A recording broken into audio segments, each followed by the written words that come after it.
Police के साथियों से ये कहना चाहता हूँ कि आप मेरी आवाज़ को दबा नहीं सकते, चाहे हिजाब का मामला हो, चाहे सीए का मामला हो, चाहे इलाके के कोई भी इश्यूज़ हों।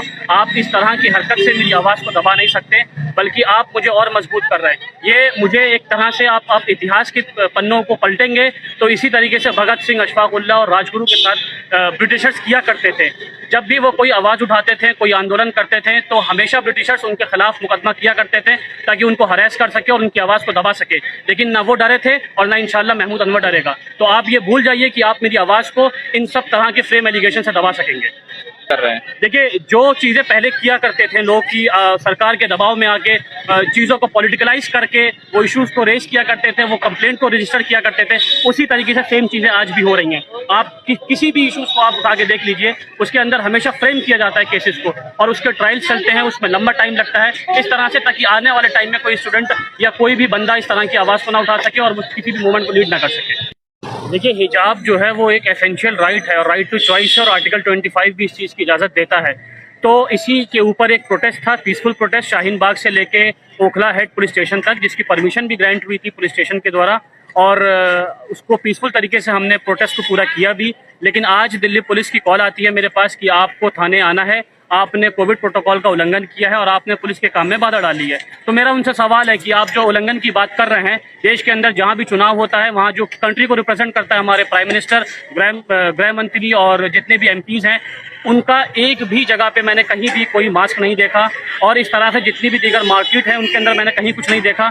इवन आज कनॉट प्लेस के अंदर, जिसको दिल्ली का हब कहा जाता है, वहाँ पे एक न्यूज़ पोर्टल की गैदरिंग थी, वहाँ पे किसी के पास मास्क नहीं था। तो इस तरह से हरेस करना और एक नौजवान को जो चुनाव की तैयारी कर रहा है उसको परेशान करना बंद करना पड़ेगा। दूसरी बात, उन्होंने बोला कि पुलिस के काम में बाधा डाली है। तो कौन से ऐसे काम में बाधा डाली है, जबकि उन्होंने बोला कि आप इसको आगे तक मत लेके जाइए क्योंकि टाइम हो गया है। उसको हमने अपने लोकेशन से पहले, जहाँ तक की परमिशन थी उससे पहले एंड कर दिया। तो आप खुद देख सकते हैं कि जो अभी कश्मीरी फाइल्स का इशू चल रहा है, उसके ऊपर मॉल से निकलती हुई एक झुंड मुल्ले काटे जाएंगे और इस तरह के नारेबाजी जो देश के अंदर नफरत फैलाने की बातें करती हैं, उसके ऊपर कोई चार्ज नहीं लगता है, कोई बात नहीं होती है। इसी तरीके से बहुत सारे ऐसे इशूज़ हैं हमारे खुद के इलाके के अंदर, जिस पर दिल्ली पुलिस को एक्शन लेना चाहिए, जिस पर दिल्ली पुलिस को काम करना चाहिए, उसको फास्ट इंक्वायरी करनी चाहिए। लेकिन उन सब चीज़ों को छोड़ के वो एक नौजवान को इस बात पे परेशान कर रही है क्योंकि वो वोकल है, वो बोलता है और वो इश्यूज़ को रेज करता है।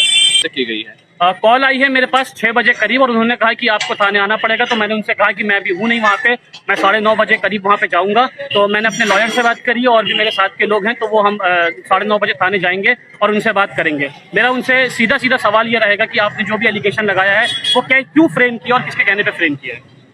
उन्होंने बोला कि आपने जो प्रोटेस्ट किया था उसकी रिगार्डिंग आपको यहाँ पेश होना है, और प्रोटेस्ट मैंने 1.5 महीने पहले किया था।